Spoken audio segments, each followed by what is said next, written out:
right, I think we're going live there.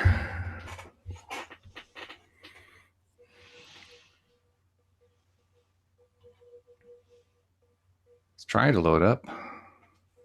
There it is. Almost. Yeah. Okay. Ready to go?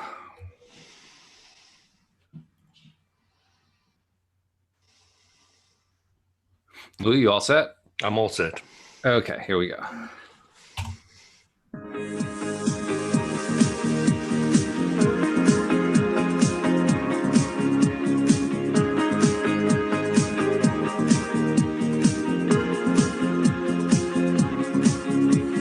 Welcome to LOA Today. I'm Walt Thiessen here with Louis D'Souza. Today is Monday, June the 3rd. It is 8 a.m. in New York. It's 5 a.m. in Los Angeles, 1 p.m. in London, and 10 p.m. in Sydney, Australia. But wherever you are in the world, thank you for joining us for another episode of LOA Today, your daily dose of happy. And I'm happy that we're back to doing another week of your daily dose of happy. It's always one of my highlights for the week every single day that I do it. And I love it when Louis comes to join me, especially when we're talking about Richard Bach and Illusions, a book that we both love and that really, I think Louis deserves a lot more attention than it gets in modern LOA circles. I don't think most people are even aware of it, which is one of the reasons we're doing the book. But it's fabulous, and it's so simple and so clear.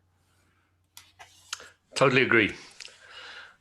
Morning, everybody, or afternoon, or evening, or wherever you are, whatever time of day it is. If you're waking up in the middle of the night to listen, we appreciate that too. So anyone who's tuning into the live stream, if you have questions while we're discussing the book and reading from the book, by all means, feel free to chime in and type into the live stream comment section. We'll be glad to address all that.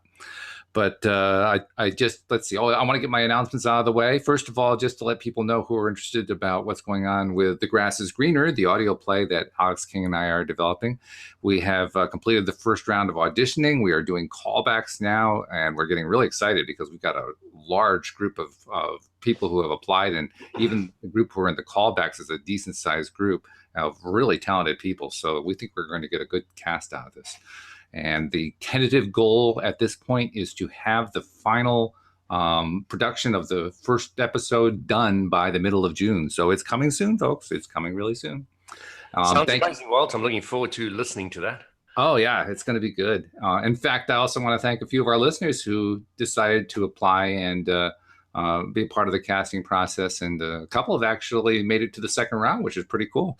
Great. So, yeah, good stuff. All comes to them. Also, I want to remind people who are not yet subscribers to the podcast, we do this 5 days a week. We have different topics every single day. I have different co-hosts. It's always a different episode, so you get lots of variety, which actually makes sense. We're talking about the law of attraction that applies in every aspect of our lives, so why not? But if you're not yet a subscriber, please become one. It's very easy to do. Just go to the homepage of our website, loatoday.net, and you will see right there at the top of your screen instructions on how to use your device to become a subscriber. And then, of course, once you subscribe, share. So subscribe and share, let other people know about it. And let's see, is there anything else I wanted to talk about? Oh, just subscribing to on YouTube, because that's where we're doing our live stream now. If you want to be a part of the live stream audience, which is a small portion of our overall audience, and you haven't figured out how to do it yet, a couple ways you can get there pretty easily. One, we have the link in almost every description of every podcast episode that we put out there. But if you can't find the link, just go to YouTube and search for LOA Today podcast videos, and you will find it there. And then you can not only join the live stream, but you can also subscribe and click the little bell. That little bell gives you the notification that we're live. So even if you can't find the link, we'll let you know, which is pretty cool. So there it is. Those are our announcements for the day. And unless you have something, Louis, that you want to bring up, I'd say let's get into the book. Yeah, no, let's go straight in. All right. So Illusions by Richard Bach, published in 1975. So this book is a few years old, but I tell you, the stuff that's in this is timeless. We've been getting to know the two main characters, the main protagonists, Richard and Donald Shimoda, Richard being at least semi-autobiographical. I'm not sure if he's like autobiographical or just the host or a character that Richard Bach made up, but he seems kind of like a merger of of the three, don't you think? Yeah, I would agree. Yeah, something like that. But anyway, Donald Shimoda is the Messiah. He's the one who brought him the Messiah's Handbook, and he's teaching Richard how to essentially apply the law of attraction, although that term never comes up in the book, but how to apply it in his life. And Richard is like most of us when we're learning this stuff for the first time, is amazed and confused and bedazzled and trying stuff and can't seem to make it work. And then he makes it work in ways that shocks the heck out of him. It's a very, very familiar experience now that I think about it. You'd be a little bit shocked if you started walking on water. How wild? Well, actually, it's the swimming in earth part that really throws me. Well, walking on water is easy. That's right. Yes. So we're up to chapter 12. And it starts off, as so many of these chapters do, with a little note from the Messiah's Handbook, which Donald gave to Richard. And the note says, "The original sin is to limit the is. Don't." Good advice, I would say. It was an easy, warm afternoon between rain showers, sidewalks wet on our way out of town. "You can walk through walls, can't you, Don?" "No." When you say no to something I know is yes, that means you don't like the way I said the question. We certainly are observant, aren't we? He said. "Is the problem with walk or with walls?" "Well, yes, and worse. Your question presumes that I exist in one limited place-time and move to another place-time. Today, I'm not in the mood to accept your presumptions about me." I frowned. He knew what I was asking. Why didn't he just answer me straight and let me get on to finding out how he does these things? "Well, that's my little way of helping you be precise in your thinking," he said mildly. "Okay. So you can make it appear that you can walk through walls if you want. Is that a better question?" "Yeah, better, but if you want to be precise..." No, don't tell me. I know how to say what I mean. Here's my question. How is it that you can move the illusion of a limited sense of identity expressed in this belief of a space-time continuum as your body through the illusion of material restrictions that is called a wall?" "Well done," he said. "When you ask the question properly, it answers itself, doesn't it?" "No, the question hasn't answered itself. How do you walk through walls?" "Richard, you had it nearly right and then blew it all to pieces. I cannot walk through walls. When you say that, you're assuming things I don't assume at all. And if I do assume them, the answer is I can't." "But it's so hard to put everything so precisely, Don. Don't you know what I mean?" "So, just because something is hard, you don't try to do it? Walking was hard at first, but you practiced at it, and now you make it look easy." I sighed. "Yeah, okay, forget the question." "Well, I'll forget it. My question is, can you?" He looked at me as though he hadn't a care in the world. "So you're saying that body is illusion and wall is illusion, but identity is real and that can't be hemmed by illusions?" "I'm not saying that. You're saying that." "But it's true." "Well, naturally," he said. "How do you do it?" "Richard, you don't do anything. You see it done already, and it is." "Gee, that sounds easy." "Well, it's like walking. You wonder how it ever came hard for you to learn." "Don, walking through walls, it isn't hard for me now. It is impossible." "Well, do you think that maybe if you say impossible over and over again 1,000 times, that suddenly hard things will become easy for you?" "I'm sorry. It is possible, and I'll do it when it is right for me to do it." He walks on water, folks, and he is discouraged because he doesn't walk through walls. "But that was easy, and this..." "Argue for your limitations, and you get to keep them," he sang. "Did you not a week ago swim in the earth itself?" Which is better than I've done. "Well, yeah, I did that. And is not wall just vertical earth? Does it matter that much to you which direction the illusion runs? Horizontal illusions are conquerable, but vertical illusions aren't?" I think you're getting through to me, Don." He looked at me and smiled. "The time I get through to you is the time to leave you alone for a while." The last building in town was a feed and grain warehouse, a big place built of orange brick. It was almost as if he had decided to take a different way back to the airplanes, turning down some secret shortcut alley. The shortcut was through the brick wall. He turned abruptly to the right, into the wall, and he was gone. I think now that if I had turned at once with him, I could have gone through it too, but I just stopped on the sidewalk and looked at the place where he had been. When I put out my hand and touched the brick, It was solid brick. Someday, Donald, I said, someday. And I walked alone the long way back to the airplanes. Donald, I said when I got to the field, I have come to the conclusion that you just don't live in this world. He looked at me, startled, from the top of his wing where he was learning to pour gas into the tank. We all have our things that we're learning. Of course not. Can you tell me one person who does? What do you mean? Can I tell you one person who does? Me, I live in this world. Excellent, he said, as though through independent study I had uncovered a hidden mystery. Remind me to buy you lunch today. I marvel at the way you never stop learning. I puzzled over that. He wasn't being sarcastic or ironic. He had meant just what he had said. What do you mean, of course I live in this world? Me and about 4 billion other people. It's you who... Oh, God, Richard, you're serious. Cancel the lunch. No hamburger, no malt, no nothing at all. Here I had thought you had reached this major knowing. He broke off and looked down on me in angry pity. You're sure of that, are you? You live in the same world, do you, as a stockbroker, shall we say? Your life has just been all tumbled and changed, I presume, by the new SEC policy. Mandatory review of portfolios with shareholder investment loss more than 50%. Oh, and you live in the same world as a tournament chess player, do you? With the New York Open going on this week. Petrosian and Fisher and Brown in Manhattan for a $500,000 purse. Well, what are you doing in a hayfield in Maitland, Ohio? You with your 1929 Fleet biplane landed on a farm field with your major life priority, farmers' permissions, people who want 10-minute airplane rides, Kinner aircraft engine maintenance, and mortal fear of hailstorms. How many people do you think live in your world? You say 4 billion people live in your world? Are you standing way down there on the ground and telling me that 4 billion people do not live in 4 billion separate worlds? Are you going to put that across on me? From his fast talking. I could almost taste that hamburger with the cheese melting, I said. I'm sorry, I would have been so happy to buy, but that's over and done now. It's best forgotten. Though it was the last time I accused him of not living in this world, it took me a long time to understand the words where the handbook opened.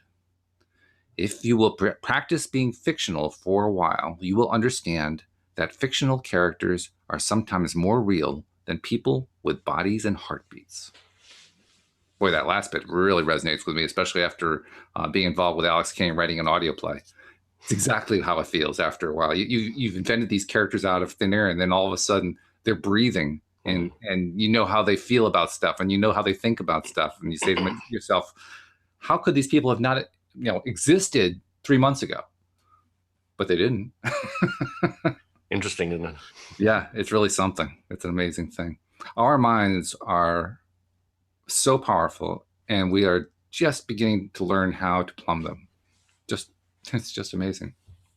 But what's your biggest takeaway from that chapter?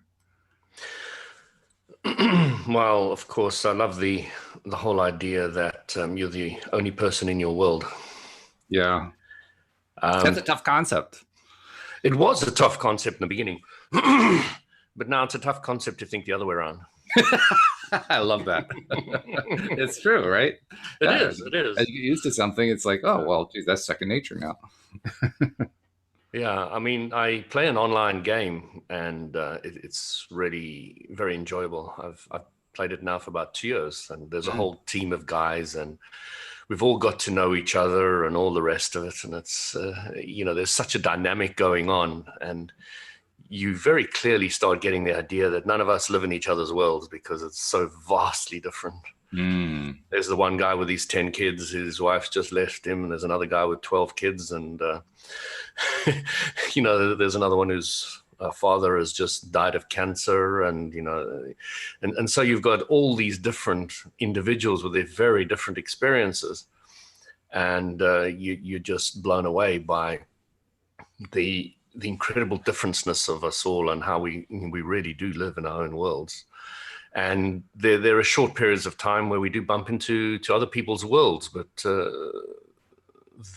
that little bit of bumping is just reaffirming your own world rather than being in theirs in any shape or form. Mm-hmm. Yeah, I was also struck by the fact that he referred to there being 4 billion people in 4 billion worlds. Today, we're closer to 8 billion. Yeah, I was thinking exactly the same. Like, how long ago was this book written? How many people have... I mean, How the many book more is about 40 years old, but wow. We've been busy on this planet. have? And that's part of where the confusion comes in, because we live in now close to 8 billion separate worlds, and yet, like the way I just said that, we've been busy on this planet, like we're all in the same world. Yeah. Yeah. We're busy bumping into each other. Yeah, and we're good at that. What I think what we're really talking about here is what's the perspective we're going to use in order to understand how all this stuff works, and that's where the real advantage of the 8 billion people and 8 billion worlds concept comes into play, because now we can start making sense out of it in a way we couldn't make sense before.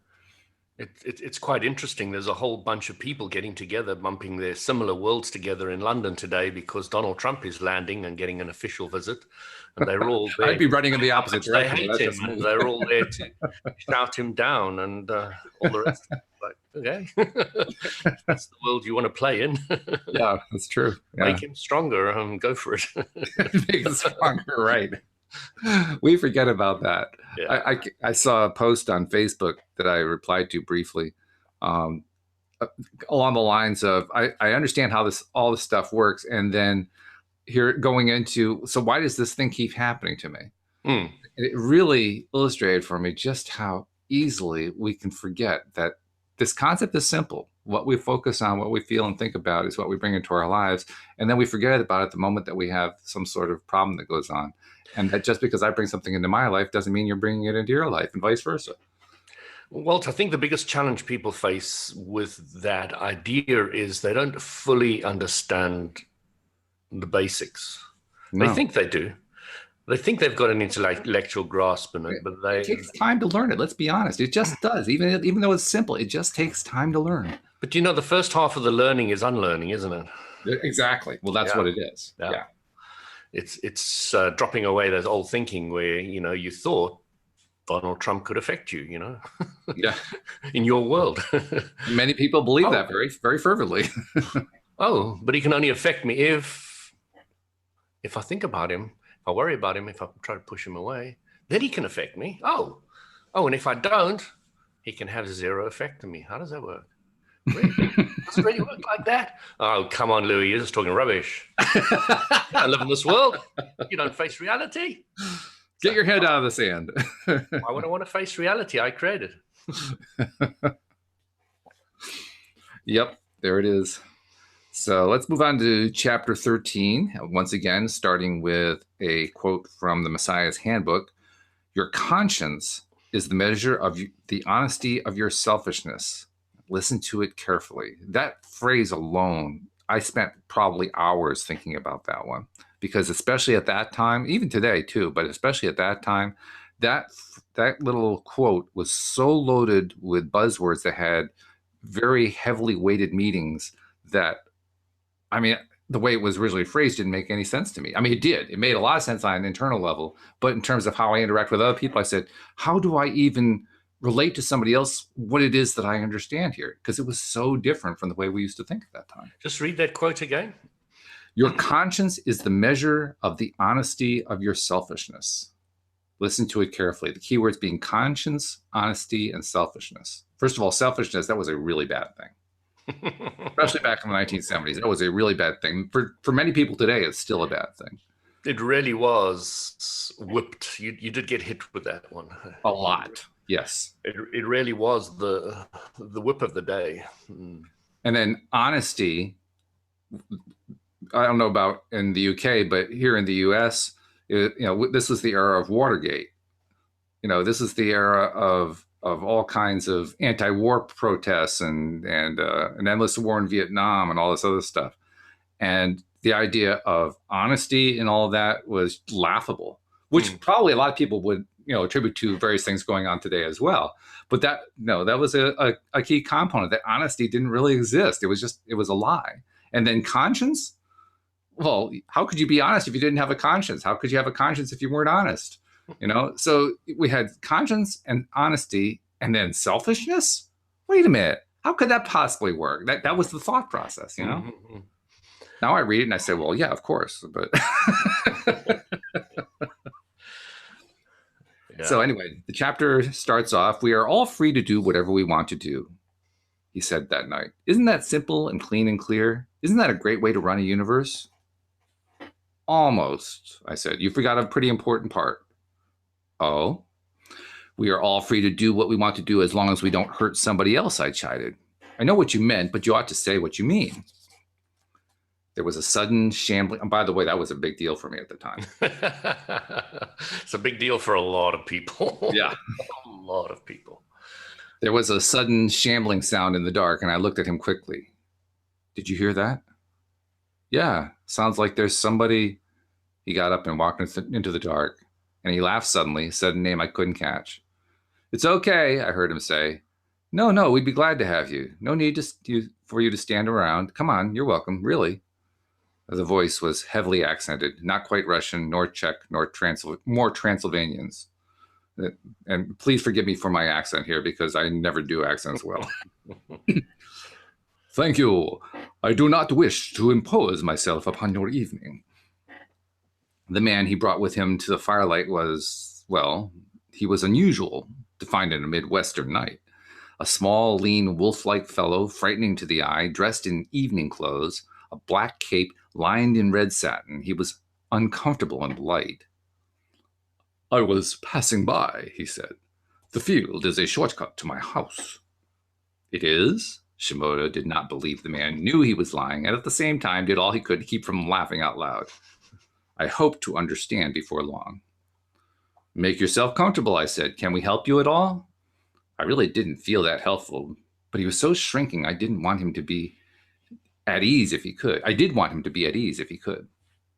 He looked on me with a desperate smile that turned me to ice. Yes, you can help me. I need this very much, or I would not ask.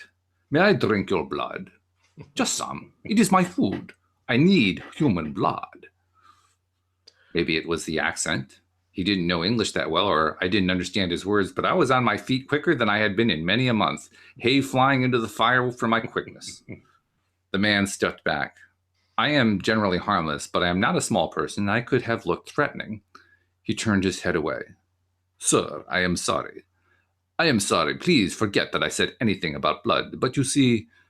What are you saying? I was the more fierce because I was scared. What in the hell are you saying, mister? I don't know what you are. Are you some kind of vamp? Shimoda cut me off before I could say the word.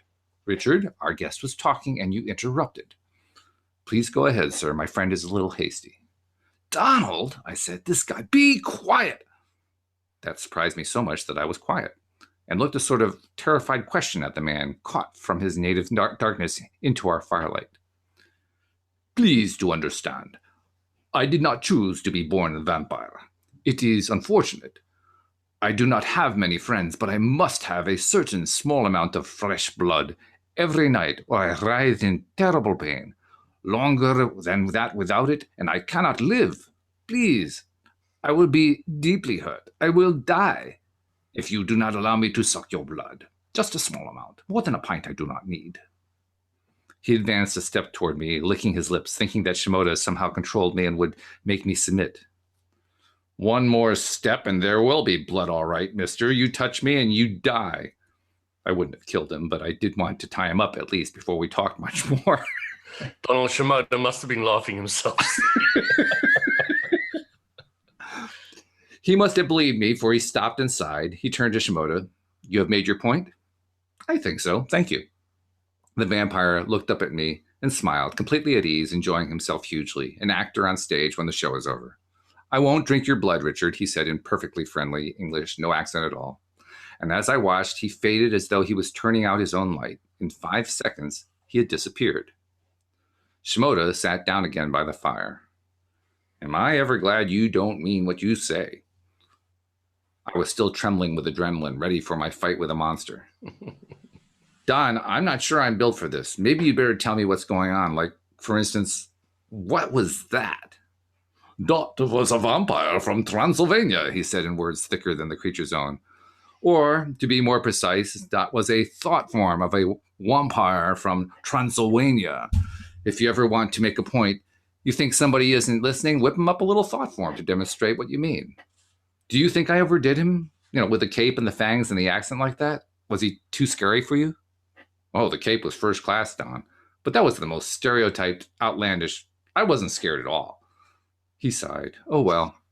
But you got the point at least, and that's what matters. What point? Richard, in being so fierce toward my vampire, you were doing what you wanted to do even though you thought it was going to hurt somebody else. He even told you he'd be hurt if he was going to suck my blood, which is what we do to anyone when we tell them we'll be hurt if they don't live our way. I was quiet for a long time thinking about that. I had always believed that we are free to do as we please only if we don't hurt another, and this didn't fit. There was something missing. The thing that puzzles you, he said, is an accepted saying that happens to be impossible. The phrase is, hurt somebody else. We choose, ourselves, to be hurt or not to be hurt, no matter what. Us who decides, nobody else. My vampire told you he'd be hurt if you didn't let him. That's his decision to be hurt. That's his choice. What you do about it is your decision, your choice. Give him blood, ignore him, tie him up, drive a stake of holly through his heart, and if he doesn't want the holly stake, he's free to resist in whatever way he wants. It goes on and on. Choices, choices. Well, when you look at it that way. Listen, he said, it's important. We are all free to do whatever we want to do. And that's the end of that chapter. But it's not the end of that concept because that topic is a tough concept. Very tough topic. So let's both go down to the bank and steal all the money quickly. You know what my mentor once said to me? She said, Louis, that no robber has ever been caught without their own permission, without them wanting to be caught.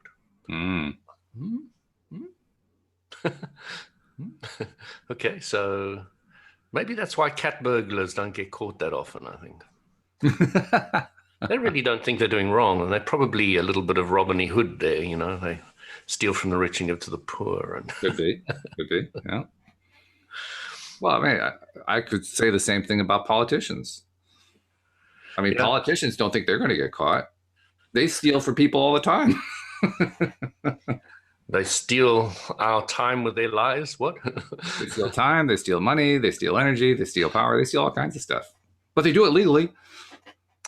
Well, you see, they're doing what they want. Yeah, they are. And when we pay attention to them and focus on them and get all excited about them, we're doing what we want. And we're amplifying them and giving them more power. Which is exactly what they want. What a great system.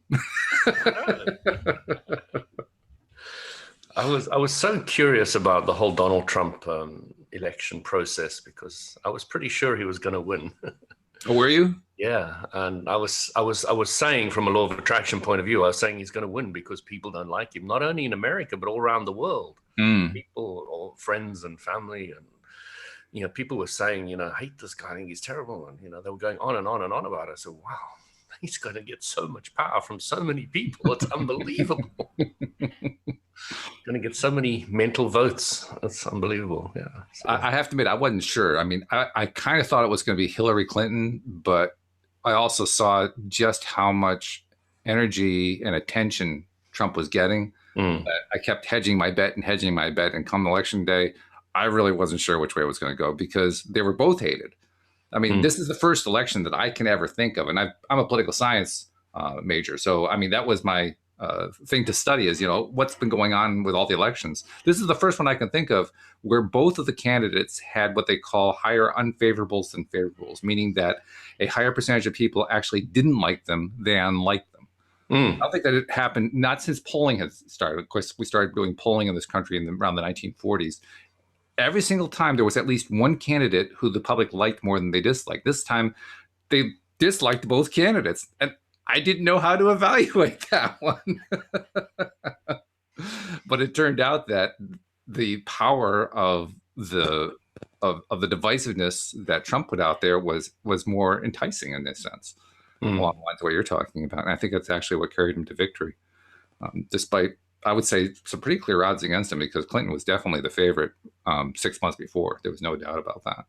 But that changed when people focused on what they didn't want. The biggest reason why I actually have never voted, and I can't really vote, is because I can't vote for this person, which I don't believe is going to be an effective leader, or that person I don't believe is an effective leader. And if those are my choices, I can't vote. I'll vote mentally for what I believe is right and just continue thinking about that, and I'll leave them to play their games. I hear you. Yeah. I've actually voted on 3 occasions and never for a major party candidate. Okay. Never once. And that was before I understood how law of attraction works. That was just, I simply couldn't stomach the idea of voting for any of them.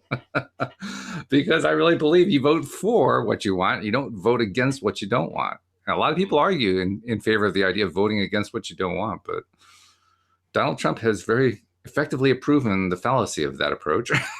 Because a whole bunch of people voted against Hillary Clinton and got Donald Trump. It was, it was quite the thing. But so let's read that quote again. Sure. The one at the end? Yeah. Listen, it's important. We are all free to do whatever we want to do. Unqualified. And it's the unqualified part that throws us. Yeah. Yeah.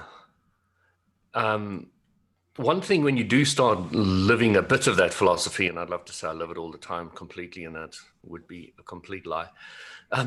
No, it's not a complete lie. I mean, we're all learning. That's the thing. Yeah. We're all learning how to do this.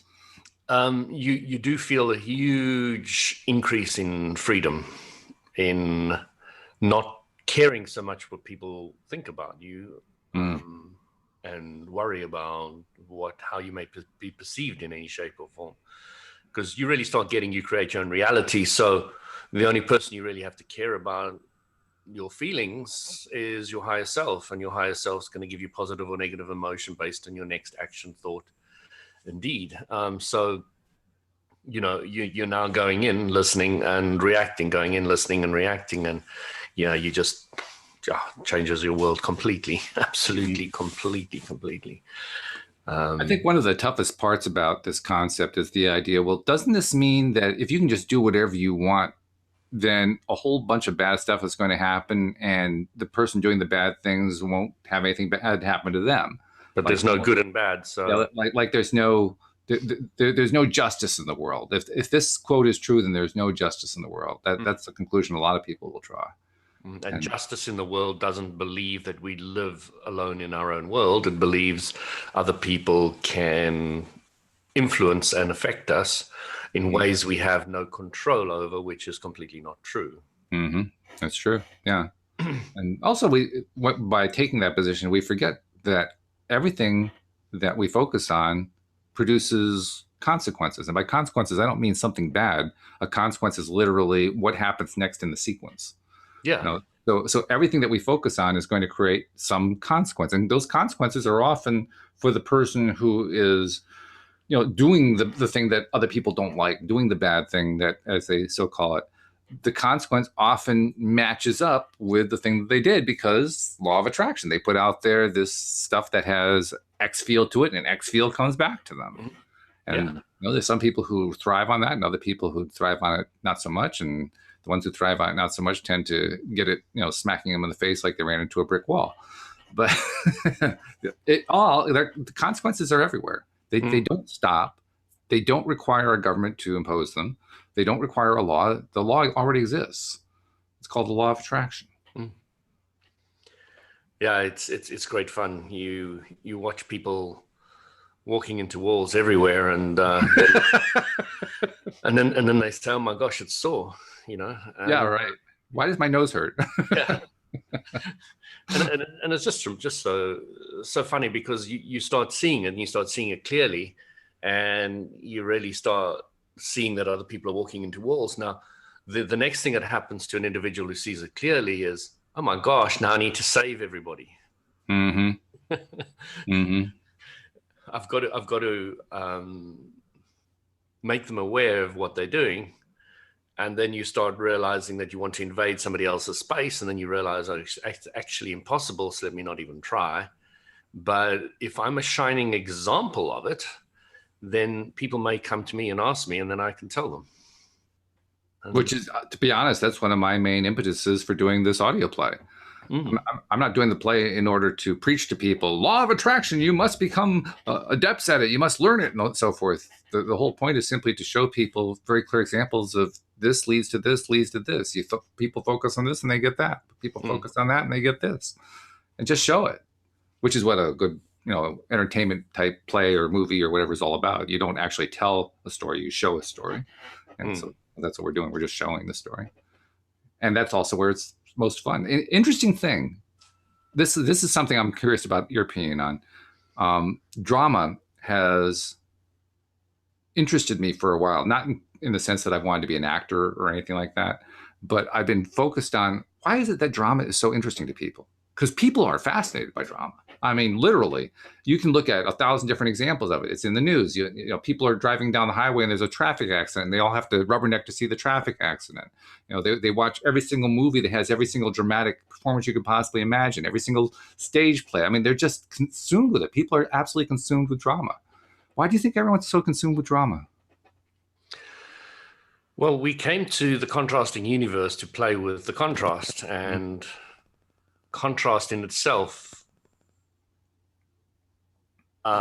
means drama, doesn't it? It does. Yeah. So we came here for the drama, and we do enjoy the drama. And as Abram says to some people when they're running off and spouting this and that, well, they'll say to them, you just like the drama, don't you? And yeah, no kidding. 90% of them say, well, yeah. It's true. It's true. Yeah. But do you have any idea why we love it so much? That's the part I have never fully formed an answer. I mean, I can come up with the answers, but I don't have something that really satisfies me yet. Why did we come to the physical universe? Mm-hmm. To play with the drama. Let's cut out the word contrast. So we like it a lot because it's the reason we came. Okay. To me, that begs the question, but I understand what you're saying. It's just really cutting to the bones. It's yeah. I guess it's another way of saying, well, we like it because we like it. Well, we like it because we know our prime directive. I like to use that word. The prime directive? Oh my God. It's a Star Trek analogy. You will be assimilated. So yeah. Interestingly enough, the Star Trek directive, the prime directive, is exactly what this chapter was about. Yes. It's probably why I'm feeling the desire to use Star Trek analogy. Yeah, right. Just give me 1 second. I didn't put my power on, so my laptop's dying. 1 second. Yeah, we don't want that. We want you to be able to stay with it. But I'll just comment that the prime directive, I can't remember exactly how they state it in the Star Trek series, but the prime directive is basically about human visitors on their starships traveling to other planets and not interfering in the lives of the native populations of those planets. And of course, what they do is they interfere in the lives of the native populations of those planets all the time, but they try to convince themselves that they're not doing so, which is an interesting little tautology to try to live through. Yeah. Is it a problem interfering in other people's planets and less advanced? No, it's not. It's not a problem. Because everybody creates their own reality, they can allow it to be a problem, or they can allow it to be a solution. So, and that's the key. Is it a problem? Yeah, it's a problem because we chose it as it's a problem. We've decided it's a problem. So you'll amplify the problem side of the double-edged stick, And I was always thinking about the Borg and the saying, you'll be assimilated. Everybody will be assimilated, and in a sense, we are. We all die. We all be assimilated into the one, into the whole. There is always the assimilation. There is no getting away from it, and it's the design. And the hive mind is kind of what I see the non-physical mind being. I still don't quite understand how the separateness in all the one works, but there is obviously some level of separateness in the one. but there seems to be the ability to share information and experiences from that perspective as well. So yeah, it just excites me. I'm, kind of looking forward to dropping the physical body and experiencing that in its glory. Wow, we don't hear that often, do you? Not too often. No, that's a fairly rare statement. The thing that always struck me about the Borg is they focus on this idea of a collective mind, but they did it in a way that was threatening, that felt uncomfortable, that felt unpleasant. That was a perception from the individual. It wasn't necessarily. What was the one girl who was in the hive? Or I can't remember. 7 of 9. Yeah, 7 of 9. So 7 of 9 didn't really feel uncomfortable about the hive, did she? No. She was saying it was, it was all great and it was all cool. Mm-hmm. So it's us from being outside the hive perceiving it as threatening because we don't understand it. And yet, ultimately, 7 of 9 ended up choosing to stay out of the hive. Yeah, which is what we're doing. We've come out of the hive to play with the contrast. So.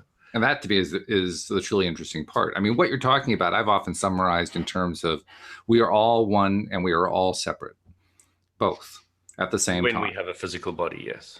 Yeah. Well, I can't even begin to speculate on what it's like when we don't have the physical body. So I won't even try that. But that's the thing I spend a lot of time speculating. My guess, my personal take on it is, I don't think it stops because we lack a physical body. I think it continues. I think that we are both part of the whole and separate at all time forever. That's what I kind of think as well. But again, how it all works, I'm not quite sure. That's what I'm keen to get a greater grip on. But what do you mean how it works? What does that mean to you? What it means is, okay, so you've got Abram. Abram consists of 200 non-physical entities. Then you've got Jerry, and Jerry comes in. How much does Jerry and the 200 non-physical entities interact or not interact or stay separate or have their own, how much can they tap into, from what I understand, it's tuning your vibration to different frequencies so that you can tune into different people and different things. So do you still have the ability to tune then, or is it, or does it work slightly differently? Because I know the physical body is a vibration interpreting machine. So you're kind of tuning into different stations, different frequencies. We can tune into the Donald Trump stuff that's going on, or you can tune into the meditative state where you're tuning into your vortex, from everything you want. So, you can just, where do you want to tune your radio into? So you can play with that. So when you're non-physical, I'm not quite sure how all that works. That's what I'm trying to say. I don't know how. Oh, okay. How the separateness and the joint. My take on it is that, yes, you can do all those things without the physical body. The physical body becomes kind of like an interesting prop on stage. An actor can act on stage without props, but the moment that a prop becomes part of what they're doing, it actually shifts the way that they do what they're doing on stage. They think about it differently. They project themselves differently. They interact literally with that prop. And if in this case the prop is the human body, then it's almost like we create rules because of the way we interact with that prop, and the rules become so solid because of our ability to focus and attract what we want into our lives. It becomes so solid that we believe that it can't be anything else other than what it is. I mean, the belief system becomes incredible, but I don't see that as being any different, whether we're in physical or non-physical format, if you will. I think the same thing happens in either case. It's just that since we're here in the physical bodies, we're now interacting with that prop on stage. And it's as if life on that stage couldn't exist without that prop. I really like that idea. I like the way you put that. Yeah. It's definitely something to think about. Yeah. I mean, it's fun to speculate about this stuff. You're right. It can also give you a headache. It can work. Yes, absolutely. Half the people listening to us are saying, "Oh, I'm going to sleep." What the frig are they talking about? So what do you think? We have time for one more chapter before we go? What's the time? So we've got about 15 minutes left. Probably good. How long it is, yeah. All right. So this is chapter 14. It again starts with a handbook quote. Every person, all of the events of your life are there because you have drawn them there. Now, that's the closest I've heard in the book to law of attraction. You drew it there. What you choose to do with them is up to you, what we're just talking about. Don't you get lonely, Don? It was at the cafe in Ryerson, Ohio, that it occurred to me to ask him. Well, I'm surprised you. Shh, I said, I haven't finished my question. Don't you ever get just a little lonely? Well, what you think of. Wait.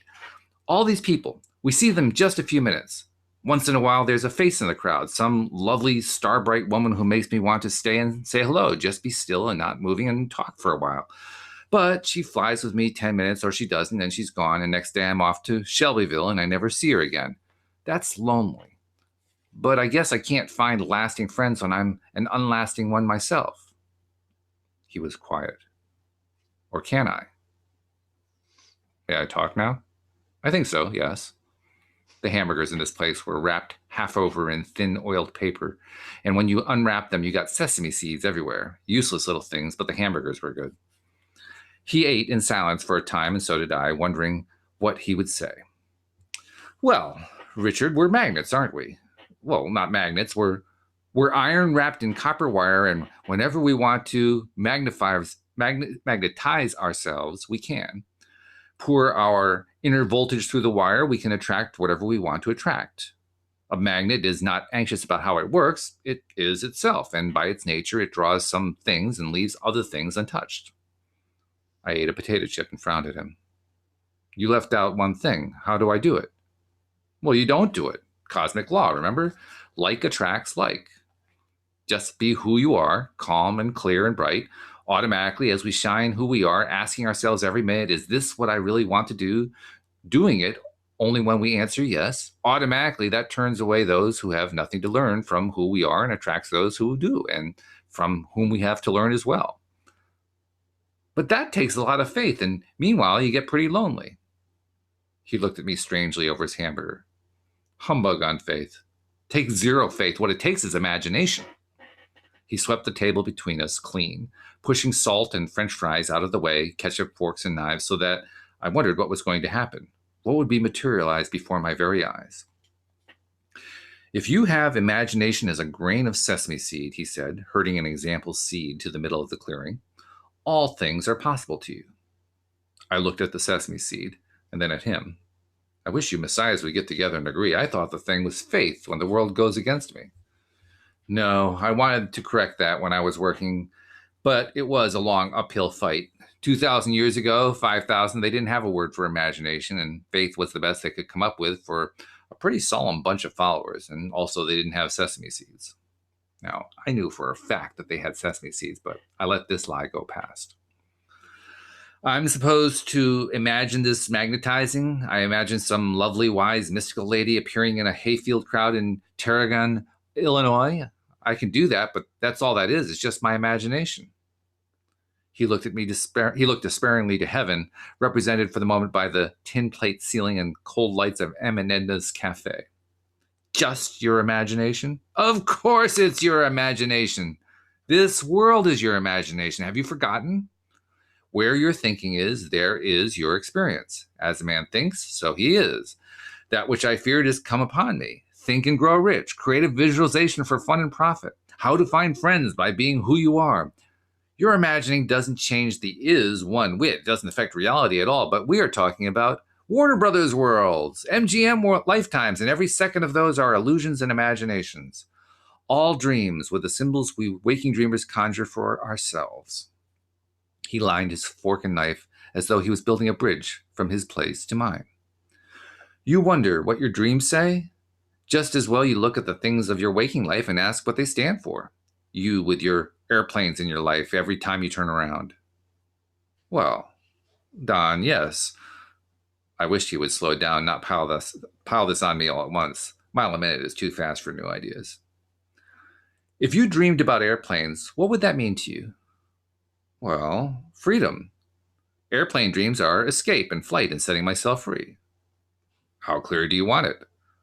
The dream awake is the same. Your will to be free of all things that tie you back, routine, authority, boredom, gravity. What you haven't realized is that you're already free, and you always have been.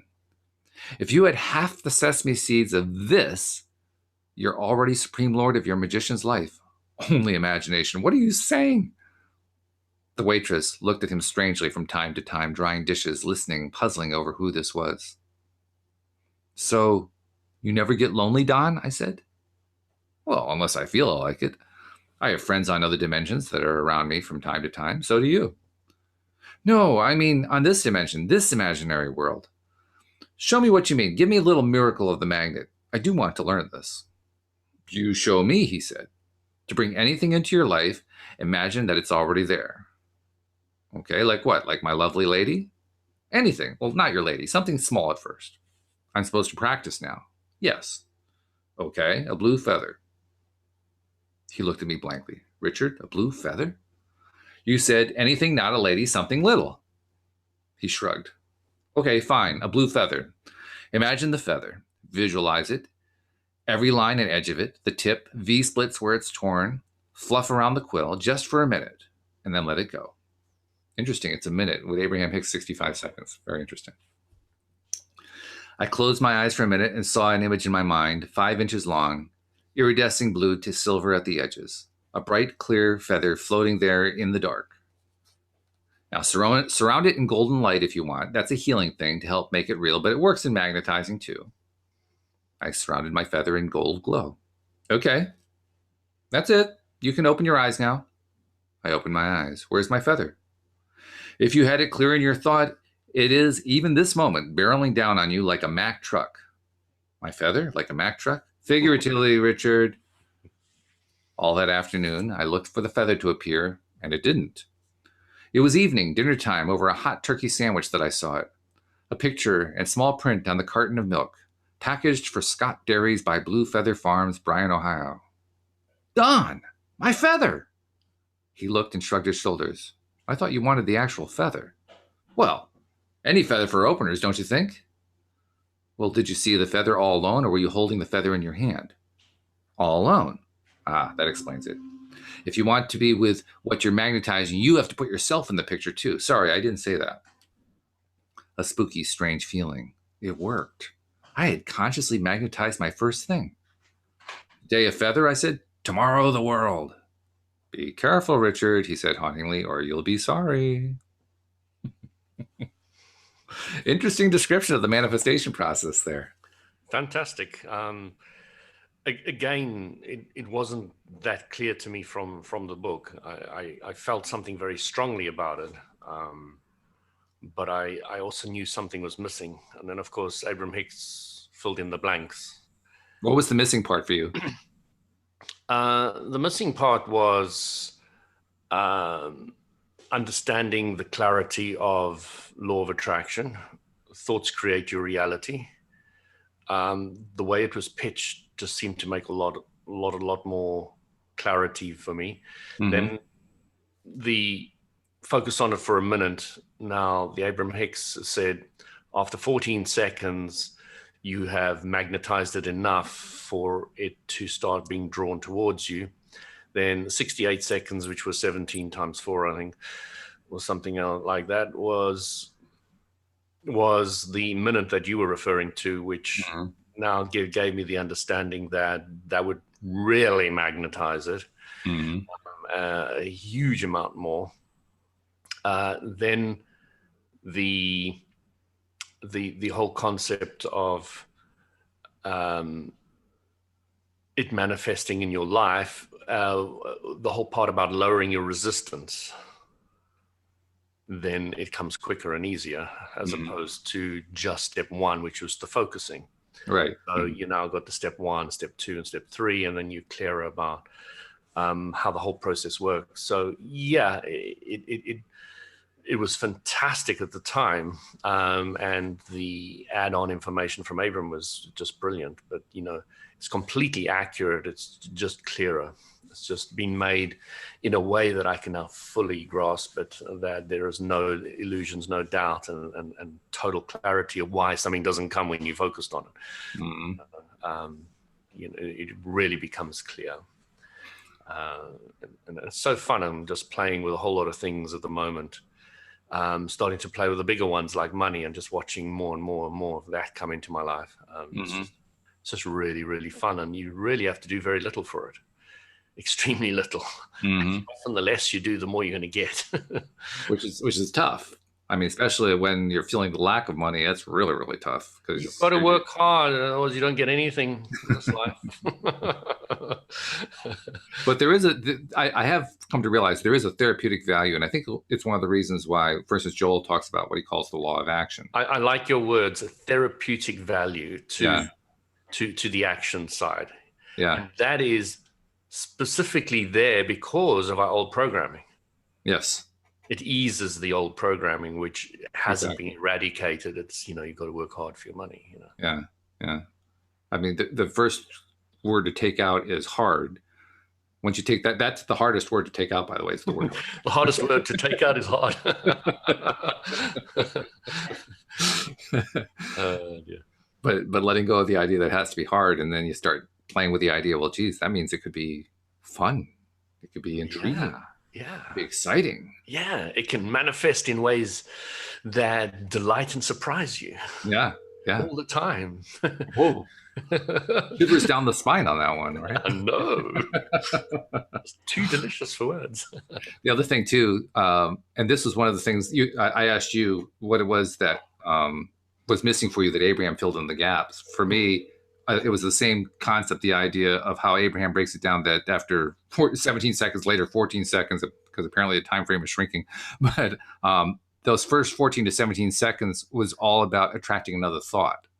And then the 56 to 68 seconds was about actually starting to manifest the actual physical thing into a hardened reality. And what that did for me was it clarified something that other people seem to get very easily confused about. And I understand why that gets confusing, but I also didn't. Let me tell you why. Yeah. You know how like when we're meditating, we get frustrated because we can't seem to focus on just slowing the mind down. The mind gets drawn off in 1,000 directions, right? Yeah. And I have to keep bringing it back and bringing it back and bringing it back. Well, that's what Abraham is talking about. I put out a thought, and before anything could start to manifest, another thought came to me, and it distracted me. It's like, okay, I have to bring my attention back to what I wanted. Basically, what Abraham was explaining was how that process of meditating works. Yes, that was very beneficial. Hugely beneficial. The story about the cork under the water. Mm-hmm.